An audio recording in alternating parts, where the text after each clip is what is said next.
Good afternoon, everyone. You are watching CMS channel. I am Mathivathani. Let's look at the story of Jayalalitha, an icon who rose from humble beginnings to conquer the worlds of cinema and politics. Known as Amma, she inspired millions with her resilience, vision, and dedication to public welfare. Let's take a brief journey through her extraordinary life. Jayalalitha was born on February 24, 1948, near Mysore. Her father died when she was young, and her mother, a film actress, moved the family first to Bangalore and then to Madras. From 1950 to 1958 in Mysore, where Jayalalitha attended her early education in Bishop Cotton Girls' School in Bangalore. In 1958, Jayalalitha moved to Madras to live with her mother. She completed her education at Sacred Heart Matriculation School. She excelled at school and was offered a government scholarship to pursue further education. She won Gold State Award for coming first in 10th standard in the state of Tamil Nadu. She joined Stella Maris College, Chennai, however discontinued her studies due to pressure from her mother and became a film actress. Her family's poor financial conditions forced her to quit her studies after completing secondary school, although she had acted in a film while still in school. In Madras, Jayalalitha was trained in Carnatic music, Western classical piano, and various forms of classical dance, including Bharatanatyam, Kuchipudi, Mohiniyattam, Manipuri, Kathak. She learned Bharatanatyam and dance forms under K.J. Sarasa. She had also learnt Kuchipudi under Padma Bhushan Guru Dr. Vempati Chinnasatyam. Becoming a highly successful star and acting in some 130 films between 1964 and 1980, she received special award from Filmfare for her performance in Chandrodayam, Adimai Pen and Engirundu Vandal in the years of 1966, 1969 and 1970.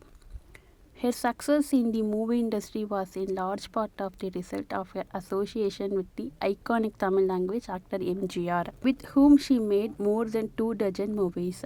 MGR was also a politician who founded the AIADMK in 1972 and 1977 to 1987 was the Chief Minister of Tamil Nadu. It is unclear to what extent MGR may have mentored Jayalalitha politically. On 4th June 1982, she joined the AIADMK, which was founded by MGR.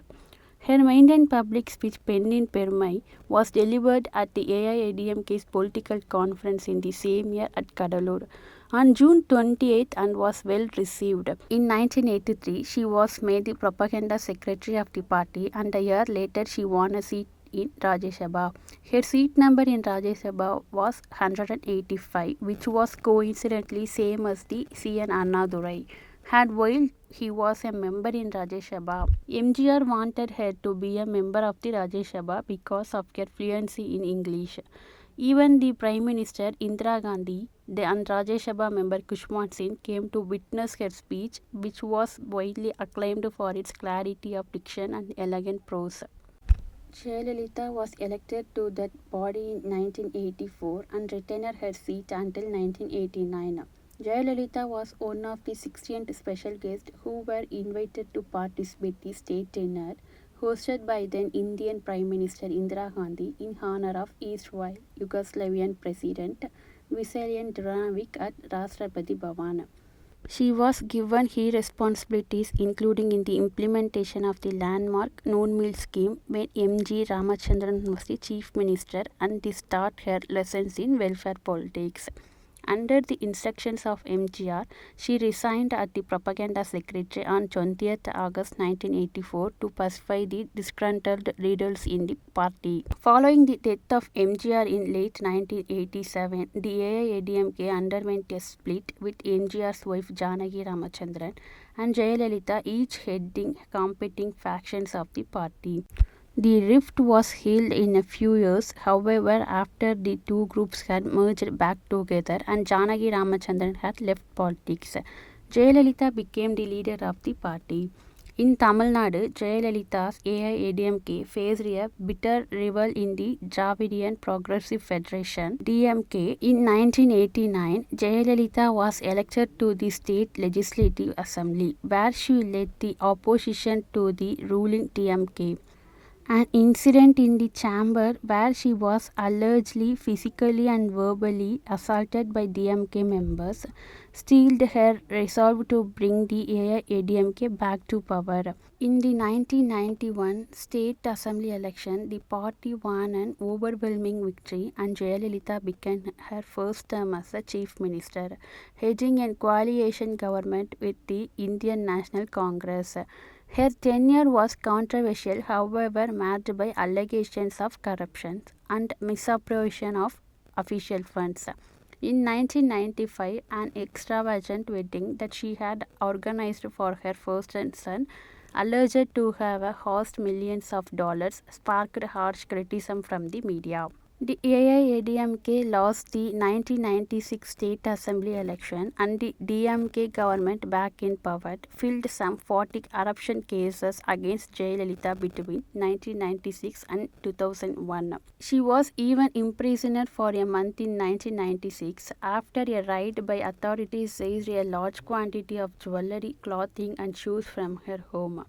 In 1998, Jayalalitha brought the AIADMK into the national coalition government of BJP-led National Democratic Alliance, attempting to exploit the indispensable position regional parties had assumed in national coalition politics. After her unsuccessful attempt to pressure the NDA to dismiss the DMK government in Tamil Nadu. However, she withdrew AIADMK support from the NDA in 1999, which led to the collapse of that government. In 2001, the AIADMK again won the Tamil Nadu Assembly election. Jayalalitha, however, was initially barred from returning to the post of Chief Minister because of pending court case against her for allegedly acquiring property illegally. The state's High Court soon acquitted her of the charges and she began her second term of Chief Minister in March 2002. The tenure, less controversial than the first one, included a range of administrative measures that the government initiated, which included banning the sale of lottery tickets and restricting the sale of tobacco near educational institutions. Authorities in the state also hunted down and in 2004 held the notorious bandit, poacher and smuggler Veerappan. Jayalalitha again sided with the NDA in the 2004 national parliamentary election with disastrous result as the AIADMK lost every seat in contestants in Lok Sabha. The AIADMK also lost the 2006 Tamil Nadu Assembly election, in which the party has been forced to ally itself with smaller state political parties. The AIADMK, in alliance with a number of leftist parties for the 2009 Lok Sabha election, did gain back most of the seats it had lost 5 years earlier, Jayalalitha being one of the winners. That alliance served her well again as the party was victorious in the 2011 assembly election and she returned for a third term of chief minister. Jayalalitha continued to be dogged by more corruption charges stemming from her first term. However, and in September 2014, she was convicted on some of them and sentenced to 4 years in prison. She relinquished her post to O. Pannirselvam, who had served as chief minister in 2001 to 2002 when Jayalalitha was not able to hold the office.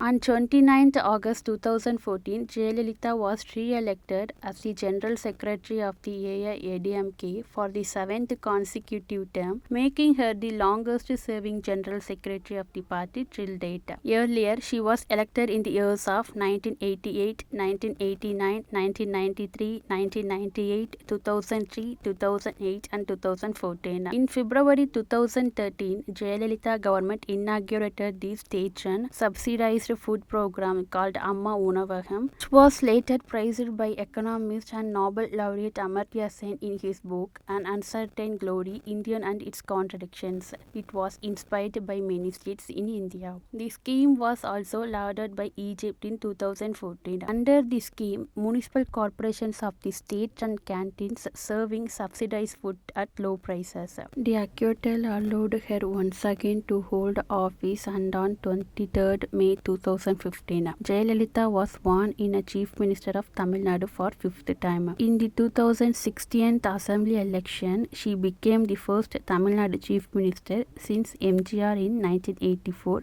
to be voted back into power. That September, she fell severely ill and following 75 days of hospitalization, died on 5th December 2016 due to cardiac arrest. On that election, Jayalalitha's campaign slogan was "I am of the people and I am for the people." Jayalalitha was again elected as Chief Minister of Tamil Nadu in the May 2016 election. She successfully built up a near indelible personality health through welfare schemes and the inexpensive food and water products branded Amma after her nickname Mother that were provided to the poor. Subsidies made up more than a third of Tamil Nadu's revenue spending and the policies endeared her the women and children. Tamil Nadu also became the first state in India to allow government hospitals to perform medical procedures on transgender people to help them fight infections. Jayalalitha spent a lot of time in court facing multiple corruption allegations, but following each arrest, she eventually emerged unscattered. Jayalalitha's passing leaves her party, one of the oldest regional parties in India, in a shambles. But she will also be remembered as a woman who stood up and created her own narrative both in the film world and in politics. From the silver screen to the political stage, Jayalalitha's legacy lives on as a symbol of strength and compassion. That's all for today's. Thank you for watching, joining us to celebrate the life of this remarkable leader.